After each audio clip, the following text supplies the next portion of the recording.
Hello everyone, time for a quick check of tonight's weather conditions, but first up the satellite imagery, and we can just see the cold front that made landfall early in the morning over the Western Cape. It's now spreading in towards the Eastern Cape, and behind it cooler air has been pushed in along the southern and west coast of the country. The rainfall associated with that front has generally cleared out of the area so far, and ahead of the cold front we've seen warmer air in circulation. Temperatures have risen quite nicely over KwaZulu-Natal today. Some areas in the province got into the low 30s. For tonight, it'll be partly cloudy over parts of the central interior. We don't expect any rainfall out of that. While over the west, it's going to be a clear and cold night, especially for the high ground. Along the south coast, there'll still be some cloud cover with the cold front. Later on, we're going to see moisture pushing in over the Eastern Cape, and that could even bring in a bit of light rain for some parts of that province. Into tomorrow, and there's going to be a rapid clearance over the southern parts, including over the Eastern Cape, but the cloudy weather will be pushing in over KwaZulu-Natal. Rain possible for parts of that province, and we're going to see that light rain spreading towards the low-felt areas and the escarpment later on.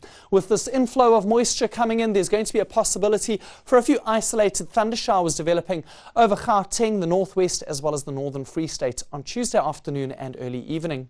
There is one alert for tonight. That is a watch for a heavy swell that's going to be moving in along parts of the Western Cape coastline. Swell heights could reach in excess of 6 meters overnight and into the early hours of tomorrow. Mostly dry over the country for this evening, but we're going to see that moisture pushing in over the Eastern Cape, bringing light rain to the Wild Coast and the adjacent interior, and that will continue into tomorrow as well. The wind stream animation shows stronger winds along parts of our west coast overnight, and as the cold front moves through, we're also going to see freshening southwesterly winds making their way up the east coast of the country, and heading into tomorrow afternoon, southerly flow pushes into the low felt. That's going to bring in the moisture as well as the possibility for rain. At the same time, winds are going to start moderating tomorrow afternoon in the southern parts of the country.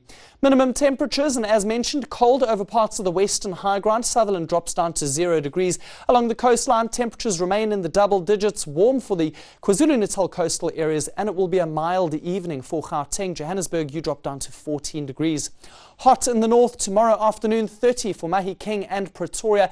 Much cooler in KwaZulu-Natal, Pietermaritzburg with a high of only 20 degrees and a slight warming trend expected in the far western parts. Let's look further ahead to Wednesday, and there'll be a little bit of light morning rain along the eastern escarpment. Otherwise, it's going to be a dry day across the country. And by Thursday, lots of sunshine is expected over South Africa, although an approaching cold front will bring in some drizzle around Cape Town and the surrounding mountains. That's all from the Weather Centre. Goodbye for now.